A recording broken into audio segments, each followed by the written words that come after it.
El ministerio Conéctate a Jesús tiene el agrado de presentar la serie Feliz para Siempre, un estudio diario de las Sagradas Escrituras. Nuestro lema: al que el Señor llama, capacita, al que guía, acompaña, siempre gozosos, conectados a Jesús a través de la Biblia.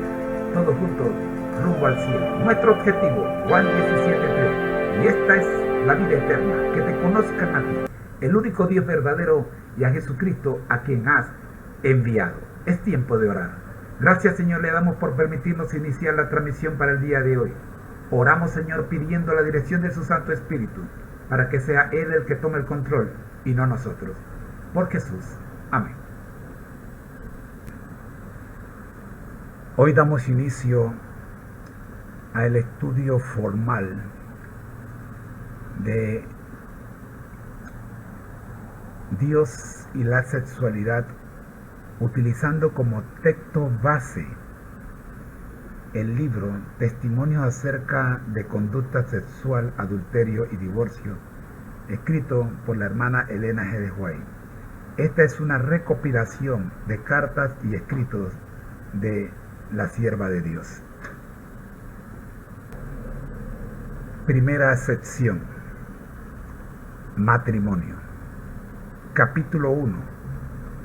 Hechos y principios importantes.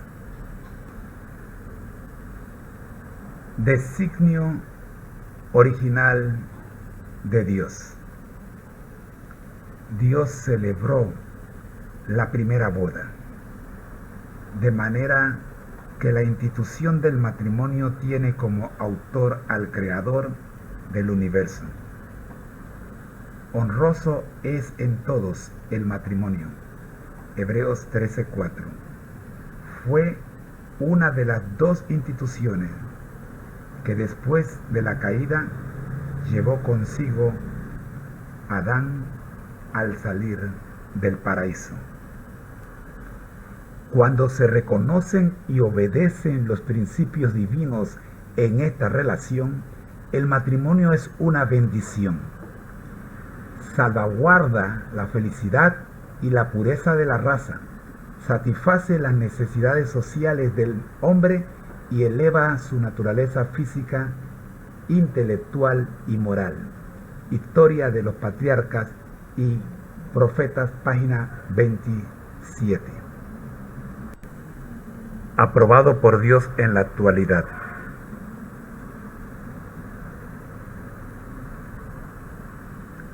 En 1885, Elena de White declaró: en esta época, cuando las escenas de la historia del mundo están próximas a cerrarse y estamos por entrar en el tiempo de angustia, cual no ha habido otro, cuanto menos matrimonios sean contraídos, tanto mejor para todos, hombres y mujeres. Testimonies for the Church, tomo 5, página 366. Es claro que ella creía que el fin del mundo era inminente, pero la venida de Cristo ha sido demorada. En 1901, Elena de White escribió: tal vez tengamos que permanecer aquí en este mundo mucho más debido a la insubordinación. Elena de White continuó dando consejos sobre las relaciones entre esposos durante toda su vida. Fin de la nota adicional. Continuamos con nuestra lectura.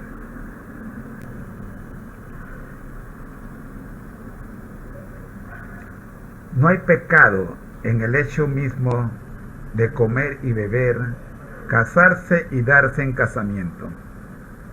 En los días de Noé era legítimo casarse, como lo es hoy, siempre que lo que es legítimo sea considerado decorosamente y no sea llevado a excesos pecaminosos. The Review and Herald, 25 de diciembre de 1888. Respecto del matrimonio yo diría, lean la palabra de Dios. Aún en ese tiempo, los últimos días de la historia del mundo, se llevan a cabo casamientos entre los adventistas del séptimo día. Como pueblo, nunca hemos prohibido el matrimonio, excepto en casos cuando hubieron razones obvias para que una determinada unión fuera un fracaso para ambas partes. Aún así, solo hemos dado consejos. Carta número 60 de 1900. Una preparación para el cielo. Recuerden que el hogar terrenal ha de ser una preparación para el celestial, del cual es símbolo. El Ministerio de Curación, página 281. Dios quiere que el hogar sea el lugar más feliz de la tierra, el símbolo mismo del hogar celestial. Mientras llevan las responsabilidades matrimoniales en el hogar y vinculan sus intereses con Jesucristo, apoyándose en su brazo y en la seguridad de sus promesas, ambos esposos pueden compartir en esta unión una felicidad que los ángeles de Dios elogian. El Hogar Adventista, página 87, 1894.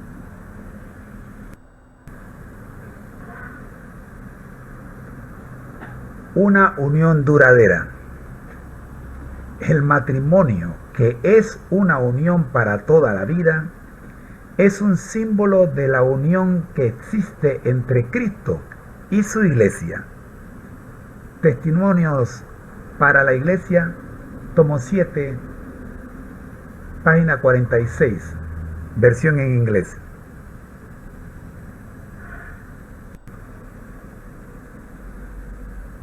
En las mentes juveniles, el matrimonio está revestido de romanticismo y es difícil despojarlo de ese carácter que le presta la imaginación. Para hacer que la mente comprenda cuán pesadas responsabilidades entraña el voto matrimonial. Liga los destinos de dos personas con vínculos que solo la muerte puede cortar. Joyas de los Testimonios, tomo 1, página 577, y El Hogar Adventista, página 309, 1894. Fue la fecha en que se escribió. Todo compromiso matrimonial debe ser considerado cuidadosamente, pues el casamiento es un paso que se da para toda la vida. Tanto el hombre como la mujer deben considerar cuidadosamente si pueden mantenerse unidos a través de las vicisitudes de la existencia mientras ambos vivan. Carta 17 de 1896 y El Hogar Adventista, la página 309, escrito en el año 1894.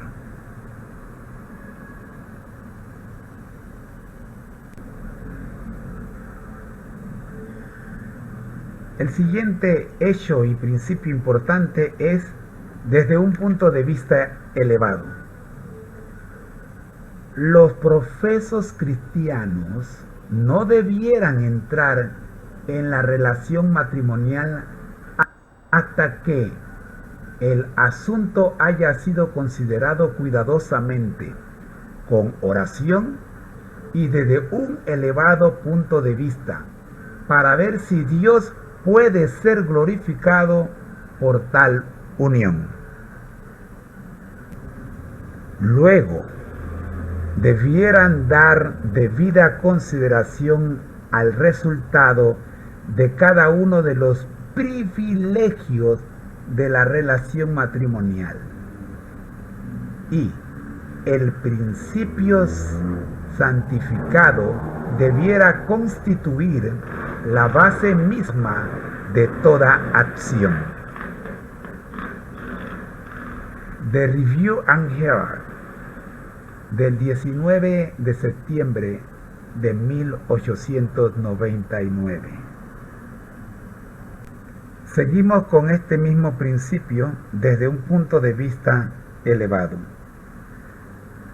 Haga un examen cuidadoso para ver si su vida matrimonial será feliz o carente de armonía y miserable. Pregúntese, ¿me ayudará esta unión en mi camino al cielo? ¿Aumentará mi amor a Dios? Si tales reflexiones no le traen inconvenientes, entonces, en el temor de Dios, siga adelante. Fundamentals of Christian Education, páginas 104 y 105. Nuestro siguiente principio es todo en el nombre de Jesús. Cuando un hombre está por casarse, debiera considerar imparcialmente por qué va a dar ese paso. ¿Será su esposa su mano ayudadora, su compañera, su igual? ¿O seguirá él un curso tal que ella no pueda actuar con sinceridad para gloria de Dios? ¿Se aventurará él a dar rienda suelta a sus pasiones y ver a cuánta ansiedad e imposiciones puede someter a su esposa sin extinguirle la vida? ¿O considera el significado de las palabras: todo lo que hagáis, sea en palabras o en hechos, hacedlo en el nombre de Jesús? Manuscrito número 152 de 1899. Nuestro siguiente principio es necesidad de una preparación cuidadosa. Antes de asumir las responsabilidades del matrimonio, los jóvenes deben tener una experiencia práctica que los haga aptos para cumplir los deberes de la vida y llevar las cargas de ella. No se han de favorecer matrimonios tempranos o muy jóvenes, a muy temprana edad. Un compromiso tan importante como el matrimonio y de resultados tan trascendentales no debiera concentrarse con precipitación. Sin la suficiente preparación y antes de que las facultades intelectuales y físicas estén bien desarrolladas. El Ministerio de Curación, página 276. Mi querida Emma, no existe otra persona que esté más junto a mi corazón que tú. Sin embargo, te aconsejo que actúes con cautela y que midas bien cada paso que vas a dar. Estás por tomar una decisión que tiene que durar mucho tiempo. Por lo tanto, no te apresures, no te dejes absorber totalmente por el asunto del matrimonio. Carta número 7 de 1869. Nuestro siguiente principio: consulta con Dios. Las siguientes palabras de Cristo debieran ser tomadas en cuenta siempre. Mas, como en los días de Noé, así será la venida del Hijo del Hombre. La gente se casaba, se daba en casamiento, hasta el día cuando Noé entró al arca. Vino el diluvio y los destruyó a todos. Hoy vemos el mismo apasionamiento en lo que tiene que ver con el casamiento. Jóvenes y hombres y mujeres mayores que debieran actuar con sabiduría y discernimiento en este asunto, se conducen como hechizados.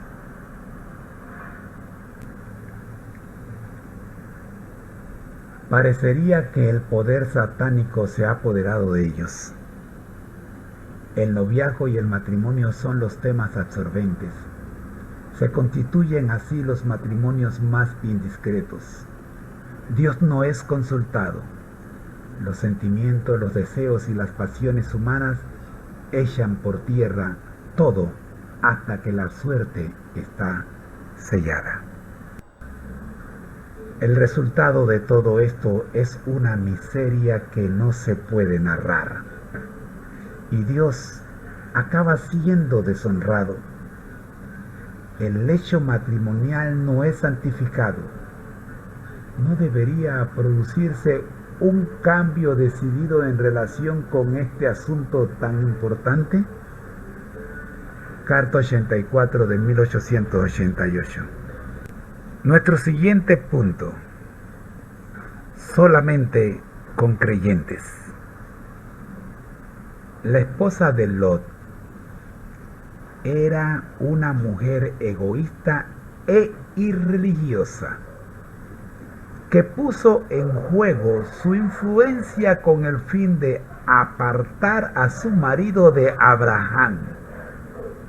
Si no hubiera sido por ella, Lot no habría quedado en Sodoma, privado de los consejos del sabio y piadoso patriarca. La influencia de su esposa y las amistades que tuvo en aquella ciudad impía lo habrían inducido a apostatar de Dios, si no hubiera sido por las fieles instrucciones que había recibido antes de Abraham.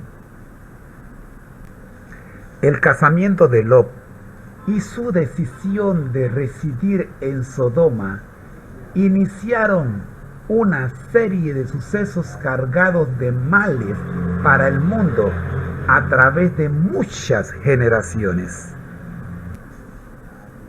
Nadie que tema a Dios puede unirse sin peligro con alguien que no lo tema.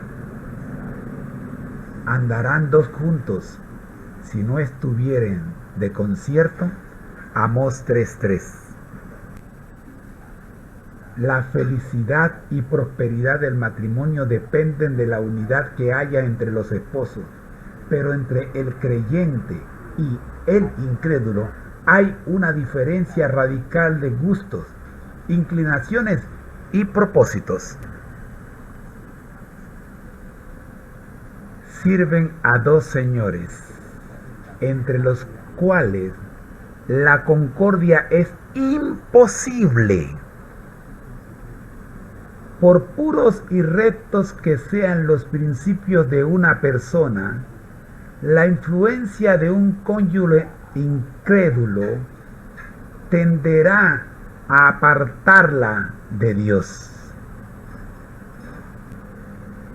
Pero el matrimonio de cristianos con infieles está prohibido en las Sagradas Escrituras. El mandamiento del Señor dice: no os juntéis en yugo con los infieles. Segunda de Corintios 6, 14, 17 y 18. Historia de los Patriarcas y Profetas, página 172. Que no se formen lazos no santificados entre los hijos de Dios y los amigos del mundo. Que no haya casamientos entre creyentes y no creyentes. Que el pueblo de Dios tome una posición firme por la verdad y la justicia. The Review and Herald, 31 de julio de 1894. Los jóvenes cristianos debieran tener mucho cuidado con las amistades que forman y la elección de compañeros.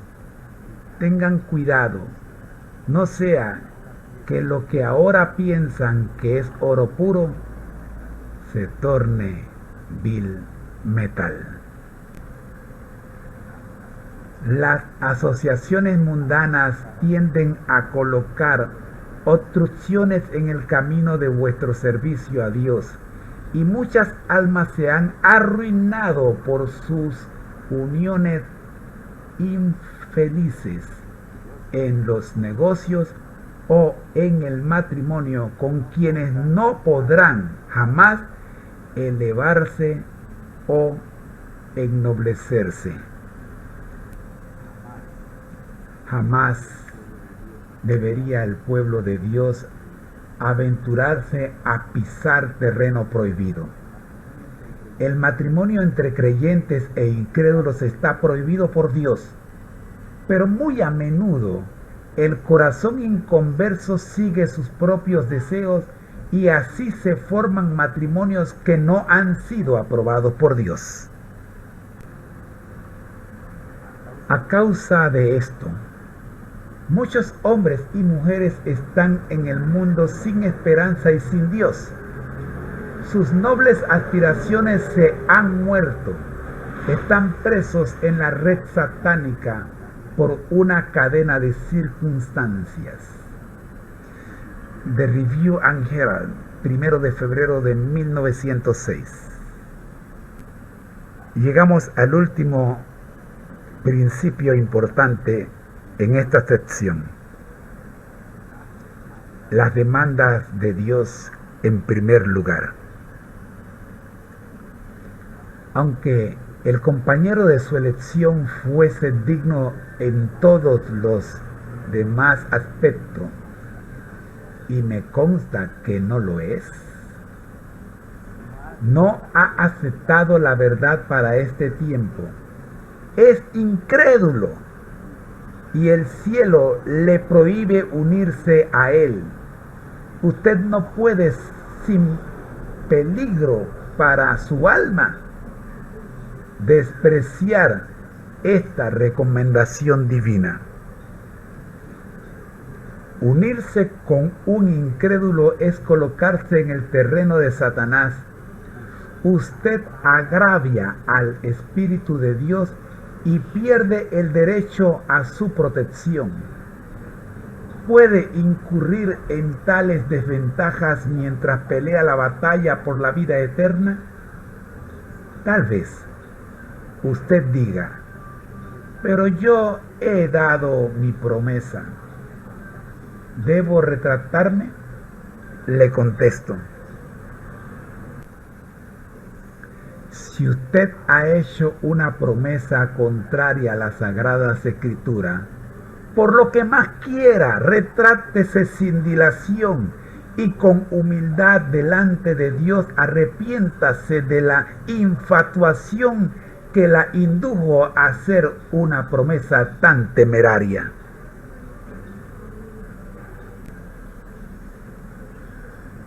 Es mucho mejor retirar una promesa tal en el temor de Dios que cumplirla y por ello deshonrar a su hacedor. Joyas de los Testimonios, tomo 2, páginas 121 y 122. En su palabra, el Señor ha dejado a su pueblo instrucciones claras en cuanto a no unirse con los que no poseen su amor y temor. Tales compañeros raramente se satisfarán con el amor y el respeto que les corresponde. Tratarán constantemente de obtener una promesa de parte del esposo o la esposa temerosos de Dios que los comprometa a desatender los requerimientos divinos. Para un esposo piadoso y para la iglesia con la cual éste se halle conectado, una esposa o un amigo mundanos son como un espía en el campamento. Se mantendrán observando cualquier oportunidad para traicionar al siervo de Cristo y exponerlo a los ataques del enemigo.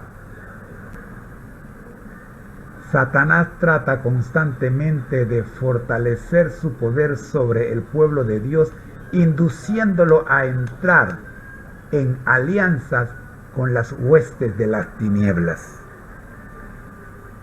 The Sign of the Times, 6 de octubre de 1881. Y así terminamos esta sección. Te esperamos el próximo jueves, cuando analizaremos el capítulo número 2 de esta primera sección titulada Matrimonios. Es tiempo de orar.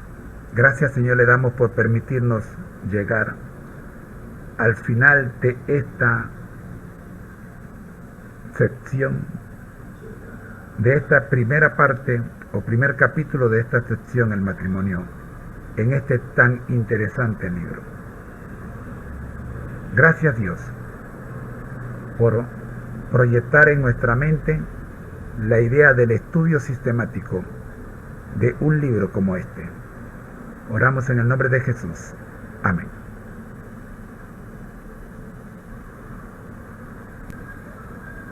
A continuación, la serie Feliz para Siempre presenta el segmento La Biblia al Día.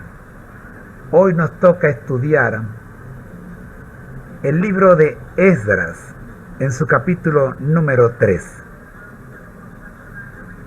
Restauración del altar y del culto. Escuchemos. Capítulo 3.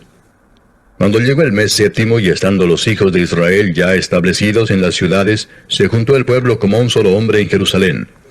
Entonces se levantaron Jesúa, hijo de Josadac, y sus hermanos los sacerdotes, y Zorobabel, hijo de Salatiel, y sus hermanos, y edificaron el altar del Dios de Israel, para ofrecer sobre él holocaustos, como está escrito en la ley de Moisés, varón de Dios. Y colocaron el altar sobre su base, porque tenían miedo de los pueblos de las tierras, y ofrecieron sobre él holocaustos a Jehová, holocaustos por la mañana y por la tarde. Celebraron asimismo la fiesta solemne de los tabernáculos, como está escrito, y holocaustos cada día por orden conforme al rito, cada cosa en su día. Además de esto, el holocausto continuo, las nuevas lunas y todas las fiestas solemnes de Jehová, y todo sacrificio espontáneo, toda ofrenda voluntaria a Jehová. Desde el primer día del mes séptimo comenzaron a ofrecer holocaustos a Jehová, pero los cimientos del templo de Jehová no se habían echado todavía. Y dieron dinero a los albañiles y carpinteros, asimismo comida, bebida y aceite a los sidonios y tirios, para que trajesen madera de cedro desde el Líbano por mar a Jope, conforme a la voluntad de Ciro, rey de Persia, acerca de esto. En el año segundo de su venida a la casa de Dios en Jerusalén, en el mes segundo, comenzaron Zorobabel, hijo de Salatiel, Jesúa, hijo de Josadac, y los otros sus hermanos, los sacerdotes y los levitas, y todos los que habían venido de la cautividad a Jerusalén, y pusieron a los levitas de 20 años arriba para que activasen la obra de la casa de Jehová. Jesúa también, sus hijos y sus hermanos, Cadmiel y sus hijos, hijos de Judá, como un solo hombre asistían para activar a los que hacían la obra en la casa de Dios, junto con los hijos de Enadad, sus hijos y sus hermanos, levitas. Y cuando los albañiles del templo de Jehová echaban los cimientos, pusieron a los sacerdotes vestidos de sus ropas y con trompetas, y a los levitas, hijos de Asaf, con címbalos, para que alabasen a Jehová, según la ordenanza de David, rey de Israel. Y cantaban alabando y dando gracias a Jehová y diciendo, porque Él es bueno, porque para siempre es su misericordia sobre Israel.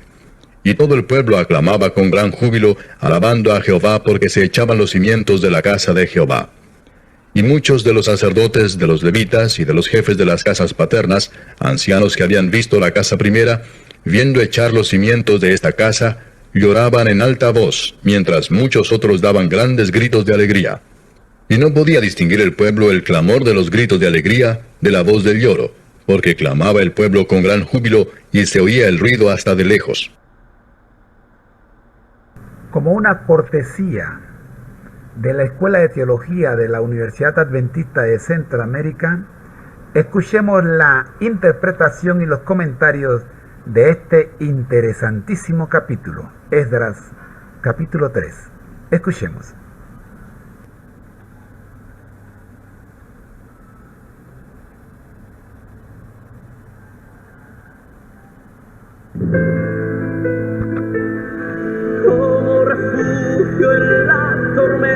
Esta emisora y la Facultad de Teología de la Universidad Adventista de Centroamérica presentan su programa Creer en sus profetas.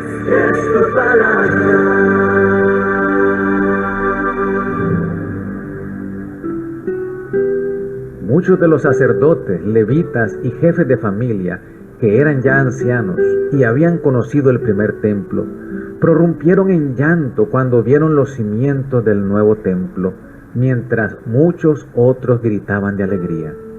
Y no se podía distinguir entre los gritos de alegría y las voces de llanto, pues la gente gritaba a voz en cuello y el ruido se escuchaba desde muy lejos.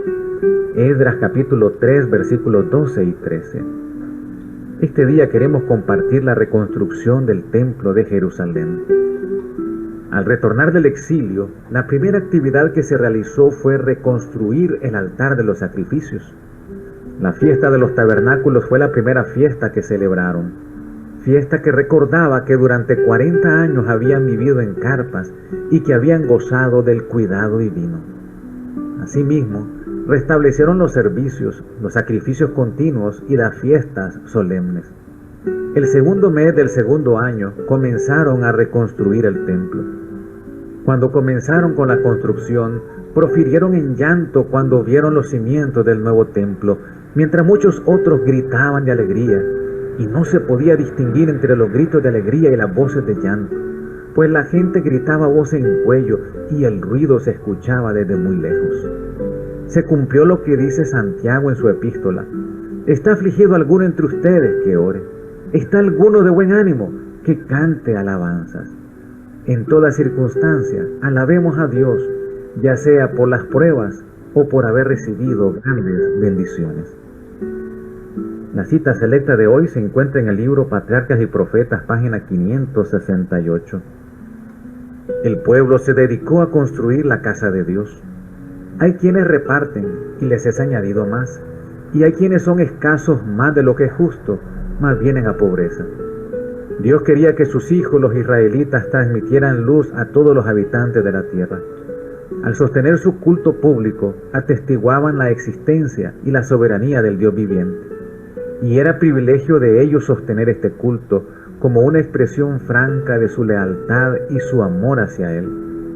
El Señor ordenó que la difusión de la luz y la verdad en la tierra dependa de los esfuerzos y las ofrendas de quienes participan del don celestial. Hubiera podido hacer a los ángeles embajadores de la verdad. Hubiera podido dar a conocer su voluntad como proclamó la ley del Sinaí, con su propia voz. Pero en su amor y sabiduría infinitos, llamó a los hombres para que fueran sus colaboradores y los eligió para que hicieran su obra. Oremos. Padre, así como se reconstruyó el templo en Jerusalén, te suplicamos que nos ayudes para seguir construyendo templos a tu nombre. Por Jesús. Amén. Hemos presentado su programa Creed en los profetas. escrito por el Dr. Franz Ríos, en la voz del ingeniero Dodani Castillo. Les esperamos el día de mañana a la misma hora. Para más información, visite nuestra página en internet teología.unadeca.ac.cr. Creed en los profetas.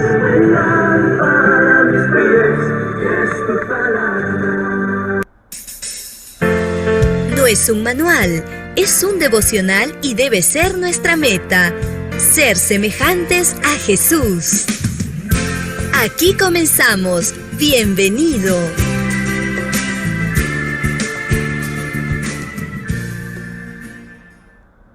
¿Cómo están, amigos? Para mí es un gran privilegio acompañarlos en esta devoción matutina.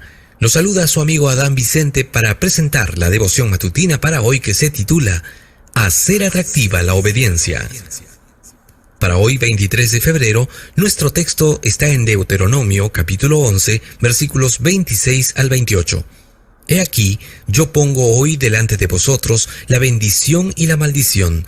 La bendición, si oyereis los mandamientos de Jehová vuestro Dios, que yo os prescribo hoy, y la maldición, si no oyereis los mandamientos de Jehová vuestro Dios, y os apartareis del camino que yo os ordeno hoy.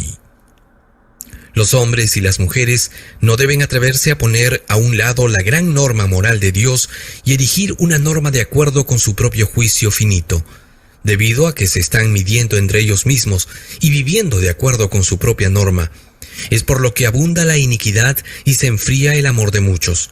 Se muestra desprecio por la ley de Dios y por causa de esto muchos se atreven a transgredirla. Y aun quienes han tenido la luz de la verdad están vacilando en su lealtad a la ley de Dios. ¿Los barrerá hacia la perdición la corriente del mal que se está imponiendo tan fuertemente? ¿O con valor y fidelidad rechazarán la marea y mantendrán su lealtad a Dios en medio del mal prevaleciente? Los que profesan servir a Dios deben emprender la obra de aliviar a los oprimidos, deben llevar el fruto del buen árbol. Los que verdaderamente son de Cristo no serán causa de opresión ni en el hogar ni en la iglesia. Los padres que están siguiendo al Señor enseñarán diligentemente a sus hijos los estatutos y mandamientos de Dios, pero no lo harán de tal manera que el servicio de Dios llegue a ser repulsivo para sus hijos. Cuando los padres amen a Dios con todo su corazón, la verdad, tal como está en Jesús, será practicada y enseñada en el hogar. Debemos examinarnos a nosotros mismos íntimamente. Debemos suplicar a Dios que nos dé colirio espiritual para poder discernir nuestros errores y entender nuestros defectos de carácter.